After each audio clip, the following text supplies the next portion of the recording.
Dear students, a very warm welcome to all of you in my today's lecture of sales management. In today's lecture, we will discuss upon the topic general functions of sales management. यानी कि आज के lecture में हम sales management के main general functions को discuss करेंगे। वो कौन कौन से फंक्शंस हैं जो सेल्स मैनेजमेंट के द्वारा परफॉर्म किए जाते हैं, उन फंक्शंस को हम आज के लेक्चर में कवर अप करेंगे। The very first general function of sales management is preparing the sales plan. सबसे इंपॉर्टेंट फंक्शन क्या रहता है सेल्स मैनेजमेंट का कि उसको एक सेल्स प्लान डेवलप करना होता है, क्योंकि किसी भी ऑर्गेनाइजेशन की सेल्स को इंक्रीज करने के लिए और लगातार प्रोडक्ट को मार्केट में सेल करने के लिए रिस्पॉन्सिबल होता है कौन? Sales management. तो इस पर्टिकुलर पर्पस को कंप्लीट करने के लिए सबसे पहले एक सेल्स प्लान सेल्स मैनेजमेंट के द्वारा प्रिपेयर किया जाता है। This is the very first function of sales management. Second one is the recruiting the right people to execute the sales plan. Sales plan को डेवलप करने के बाद, प्रिपेयर करने के बाद, now it is the turn to implement that particular sales plan. लेकिन sales plan को properly implement करने के लिए आपको ह्यूमन रिसोर्स की रिक्वायरमेंट है, उन पर्टिकुलर पर्संस की रिक्वायरमेंट है जो प्रॉपर वे में आपके द्वारा प्रिपेयर किए गए सेल्स प्लान को इंप्लीमेंट कर सकें। इसके लिए आपको क्या करना पड़ेगा? उन राइट पर्संस को रिक्रूट करना पड़ेगा। तो ये उसका हो गया सेकंड फंक्शन, यानी कि सेल्स प्लान को प्रॉपर्ली एग्जीक्यूट करने के लिए, प्रॉपर्ली इंप्लीमेंट करने के लिए राइट पर्संस को रिक्रूट करना। This is the second function of sales management. Now come to the third function, training the people selected to build competency in achieving the targets set and fulfilling the organization's objectives. यानी जब एक बार आप right persons को recruit कर लेते हो sales plan को execute करने के पॉइंट ऑफ व्यू से, उसके बाद उन सिलेक्टेड पर्सन्स को ट्रेनिंग प्रोवाइड करना, दैट इज वेरी इंपॉर्टेंट। बिना ट्रेनिंग के सेल्स प्लान को प्रॉपर वे में एग्जीक्यूट नहीं किया जा सकता। तो जिन पर्टिकुलर पीपल को आपने सिलेक्ट किया है उनको ट्रेनिंग प्रोवाइड करना, this is very important function of the sales management. क्यों? क्योंकि जो ट्रेनिंग प्रोवाइड की जाएगी इससे उनकी कॉम्पिटेंसी बिल्ड होती है, यानी कि जो सेल्स पर्सन हैं आपके सेल्स टीम में, उनकी कॉम्पिटेंसी को बिल्डअप करने के लिए ही उन्हें ट्रेनिंग प्रोवाइड की जाती है। जब उनकी कॉम्पिटेंसी बिल्डअप होगी, हाईएस्ट लेवल पर होगी, तो उसके बेसिस पर वो अपने टारगेट्स को अचीव करने में कैपेबल होंगे। यानी कि जो टारगेट आपकी तरफ से सेट किए गए हैं उनको अचीव करना आसान हो जाएगा आपके सेल्स पर्सन के लिए, और इस तरीके से वो ऑर्गेनाइजेशन के ऑब्जेक्टिव को प्रॉपर वे में फुलफिल करने में भी सक्सेसफुल हो पाएंगे। इसी वजह से उन पर्टिकुलर पर्संस को ट्रेनिंग प्रोवाइड करना, that is compulsory. Fourth function, defining the sales territories. अब इसके बाद क्या होता है, एक बार आपने अपनी सेल्स टीम को प्रॉपर ट्रेनिंग प्रोवाइड कर दी, उसके बाद आप सेल्स टेरिटरीज को डिफाइन करते हो, यानी कि वो पर्टिकुलर टेरिटरीज, वो पर्टिकुलर एरियाज जहां आप अपने प्रोडक्ट की सेलिंग को फॉलो करोगे, जहां आप अपने प्रोडक्ट्स को सेल करोगे, उन पर्टिकुलर टेरिटरीज को आप डिफाइन करते हो, उन पर्टिकुलर सेल्स टेरिटरीज को आप डिफाइन करते हो। इसके बाद नेक्स्ट फंक्शन क्या रहता है? Specifying the sales quota to be achieve for each territory. अब उसके बाद आपने सेल्स टेरिटरी डिसाइड कर ली। सेल्स टेरिटरी को डिसाइड करने के बाद आप क्या करोगे? हर पर्टिकुलर सेल्स टेरिटरी के स्कोप को ध्यान में रखते हुए एक प्रॉपर रिसर्च किया थी वहां पर, और रिसर्च करने के बाद हर सेल्स टेरिटरी के रिगार्डिंग सेल्स कोटा को डिफाइन किया जाता है, स्पेसिफाई किया जाता है कि उस पर्टिकुलर टेरिटरी में कितनी सेल्स की पॉसिबिलिटी है, दैट इज डिफाइंड। और उसको स्पेसिफाई करने की जो रिस्पॉन्सिबिलिटी रहती है वो किसकी रहती है? सेल्स मैनेजमेंट की। So this is the main function of the sales management, to specify the sales quota that is to be achieved for each territory. Clear? Now come to the sixth point. Sixth function क्या है इसका? Defining the remuneration and reward systems for the sales force. आपको क्या करना है? अपनी sales force के motivation के लिए रेम्यूनरेशन और रिवॉर्ड सिस्टम को आपको एडवांस में डिफाइन करना होता है, क्योंकि जब आप एडवांस में रेम्यूनरेशन और रिवॉर्ड सिस्टम को डिफाइन कर देते हो अपनी सेल्स फोर्स के लिए, तो उसके बेसिस पर उन्हें एक मोटिवेशन मिलता है, और उस मोटिवेशन के बेसिस पर सेल्स टारगेट को अचीव करना कंपैरेटिवली इजी हो जाता है, क्योंकि रेम्यूनरेशन और रिवॉर्ड सिस्टम प्रॉपर्ली डिफाइंड है, इस पॉइंट को ध्यान में रखते हुए। तो आपने डिफाइन कर दिया। इसके बाद नेक्स्ट फंक्शन रहता है सेल्स मैनेजमेंट का, providing welfare and health care facilities to the sales force. It is more beneficial if sales management is providing the welfare and health care facilities to its sales force. यानी कि अगर sales management के द्वारा अपनी sales force के लिए welfare facilities के साथ साथ हेल्थ केयर फैसिलिटीज भी प्रोवाइड की जा रही हैं, तो ये सेल्स फोर्स के मोटिवेशन को और डबल ट्रिपल कर देता है, जिसके बेसिस पर जो आपके सेट टारगेट्स है सेल्स के, उनको अचीव करना इजी हो जाता है। Next function of sales management is devising a sales force development program. इसके साथ साथ जो सेल्स मैनेजमेंट है वो लगातार ये देखता रहता है कि ऐसे कौन कौन से पॉइंट्स हैं जहां पर उनकी सेल्स टीम लैग कर रही है, या ऐसी कौन कौन सी नई टेक्निक्स हैं जिनको फॉलो करके सेल्स फोर्स की एफिशिएंसी को और उनकी इफेक्टिवनेस को इंक्रीज किया जा सकता है। तो उनको ध्यान में रखते हुए लगातार जो सेल्स मैनेजमेंट है वो सेल्स फोर्स डेवलपमेंट प्रोग्राम को डिवाइस करता रहता है।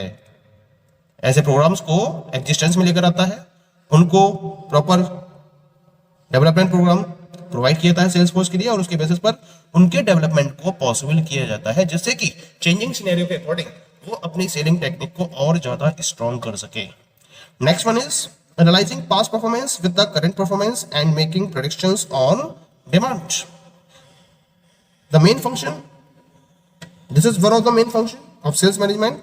क्यों क्या करता है, वो लगातार पास्ट परफॉर्मेंस को एनालाइज कर देता है, करंट परफॉर्मेंस से उस पास्ट परफॉर्मेंस को कंपेयर किया जाता है, उसके रिगार्डिंग प्रॉपर एनालिसिस की जाती है, और फिर उसके बेसिस पर डिमांड के रिगार्डिंग प्रॉपर प्रेडिक्शंस किए जाते हैं कि फ्यूचर में उसके प्रोडक्ट की डिमांड कितनी हो सकती है। These particular predictions are followed. And the last one is the 10th one, coordinating with the marketing department and the consumers. इसके साथ साथ this is also one of the main function of sales management, that marketing department और consumer के साथ में properly coordinate करना।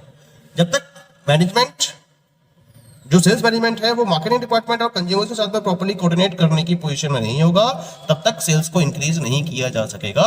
सो this is also one of the main function of sales management. The next 11th function of sales management is sales planning and sales policies. Sales के regarding proper planning को follow करना कि किस तरीके से कहां से सेल्स को इंक्रीज किया जा सकता है, किस तरह से मार्केट शेयर को इंक्रीज किया जा सकता है, उसके रिगार्डिंग प्रॉपर प्लानिंग को फॉलो करना, और उसके साथ साथ सेल्स के रिगार्डिंग पॉलिसीज को डेवलप करना। This is also one of the main function of sales management. Next function is pricing policy and price fixing.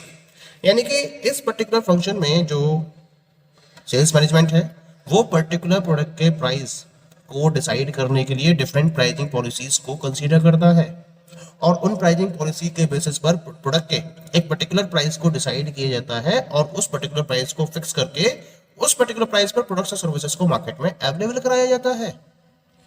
Actually है क्या कि जो सेल्स मैनेजमेंट है वो एफर्ट करता है कि किसी भी तरीके से क्या करा जाए, जो ऑर्गेनाइजेशन है उसके रेवेन्यू को इंक्रीज किया जाए, उसके प्रॉफिट को इंक्रीज किया जाए, और प्रॉफिट को इंक्रीज करने के लिए ऐसा प्राइस डिसाइड करना जरूरी है जिसके बेसिस पर आप मैक्सिमम रेवेन्यू को जनरेट कर सके।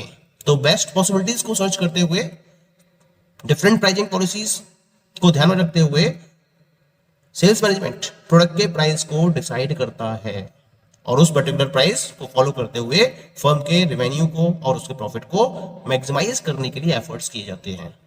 Next one is the advertising and sales promotion.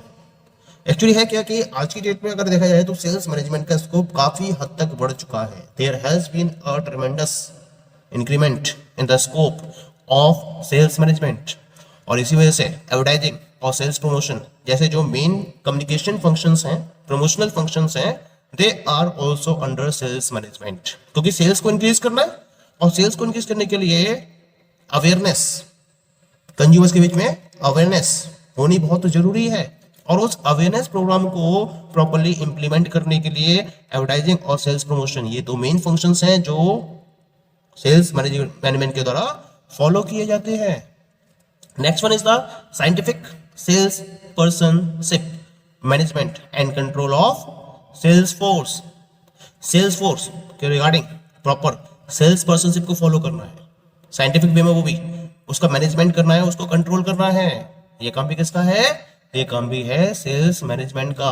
क्योंकि जब तक आप सेल्स फोर्स को प्रॉपरली मैनेज नहीं करोगे, कंट्रोल नहीं करोगे, उनकी सेल्स पर्सनशिप को प्रॉपरली इंप्रूव नहीं करोगे, उनकी एफिशिएंसी को इंक्रीज नहीं करोगे, तब तक आप प्रॉपर रिजल्ट्स को अचीव नहीं कर सकते। क्योंकि जो ऑर्गेनाइजेशन की सेल्स है वो किस पे डिपेंडेंट है?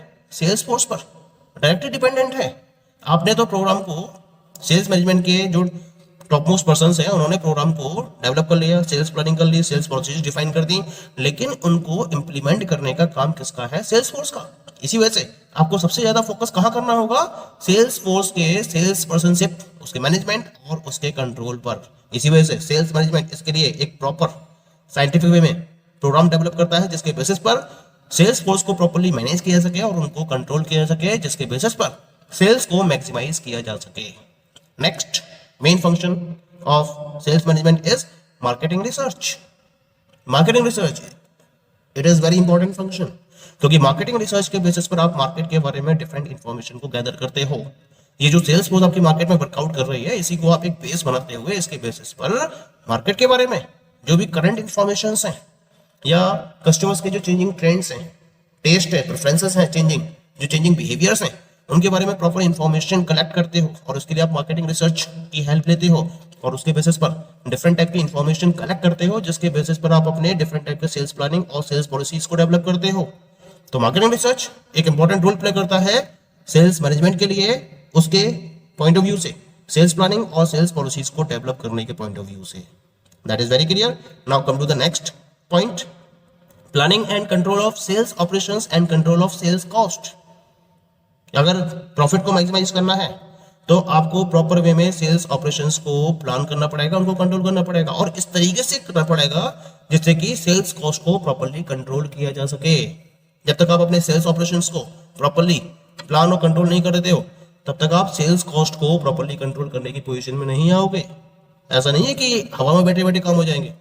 You have to make a proper planning, you have to make a proper control over your sales operations, on the basis of which the sales cost can be controlled. Only and only then. Otherwise, it is not possible.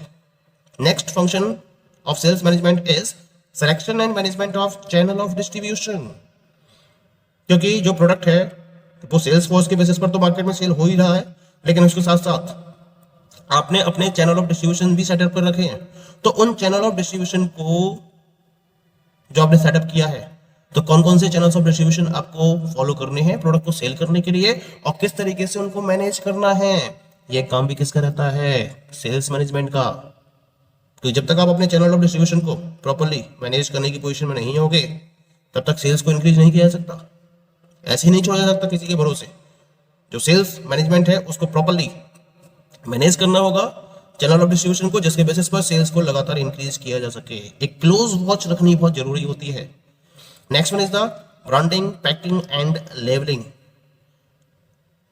जब तक आपके product की branding नहीं होगी, एक strong brand के तौर पर आप मार्केट में अवेलेबल नहीं होगे, जब तक आप स्ट्रॉन्ग पैकिंग के साथ में मार्केट में अवेलेबल नहीं होगे जो आपके कस्टमर्स के अटेंशन को प्रॉपर्ली अट्रैक्ट करने की पोजीशन में हो, और जब तक एक प्रॉपर लेबलिंग नहीं होगी जहां प्रॉपर्ली इंस्ट्रक्शन दे रखे होते हैं, इंफॉर्मेशन होती है डिफरेंट टाइप की, उसे हम लेबलिंग का नाम देते हैं, तब तक आप अपने प्रोडक्ट की सेल को इंक्रीज नहीं कर सकते। सेल्स पर्सन के लिए ये एक तरीके का एडवांटेजेस रोल प्ले करते हैं। अगर प्रोडक्ट ब्रांडेड प्रोडक्ट है, प्रॉपर पैकिंग है, प्रॉपर लेबलिंग है, तो इसका बेनिफिट मिलता है सेल्स पर्सन को, और सेल्स पर्सन इसका बेनिफिट उठाते हुए मैक्सिमम क्वांटिटी में प्रोडक्ट को सेल कर सकते हैं। इसी वजह से प्रोडक्ट की ब्रांडिंग या ब्रांड नेम को क्रिएट करने में, उसकी पैकिंग को एडवांस बनाने में और लेबलिंग को एडवांस बनाने में इंपॉर्टेंट रोल प्ले करता है कौन? Sales management. Next one is the after sale services if necessary. अगर कंपनी को या फर्म को ये लगता है कि उसे अपने कंज्यूमर्स के लिए आफ्टर सेल सर्विसेज प्रोवाइड करनी चाहिए क्योंकि उसके कॉम्पिटिटर्स भी ऐसा कर रहे हैं, या फिर कंपटीशन में आगे रहने के लिए, या फिर हम कह सकते हैं कि getting a edge over competition, if there is a requirement of after sale services, then this must also be provided by the firm. And the last one is the integration and coordination of all functions. सबसे important point है कि जितने भी functions मैंने यहाँ पर discuss किए हैं उनके बीच में एक प्रॉपर इंटीग्रेशन होना चाहिए, कोऑर्डिनेशन होना चाहिए। अगर प्रॉपर वे में इंटीग्रेट करते हुए, कोऑर्डिनेट करते हुए आप सारे फंक्शंस को परफॉर्म करते हो तो ऑटोमेटिकली आप अपने सेल्स प्लानिंग के अकॉर्डिंग डिसाइड किए हुए टारगेट्स को प्रॉपरली अचीव करने में सक्सेसफुल हो सकते हो। So these all are the different functions of sales management. Thank you.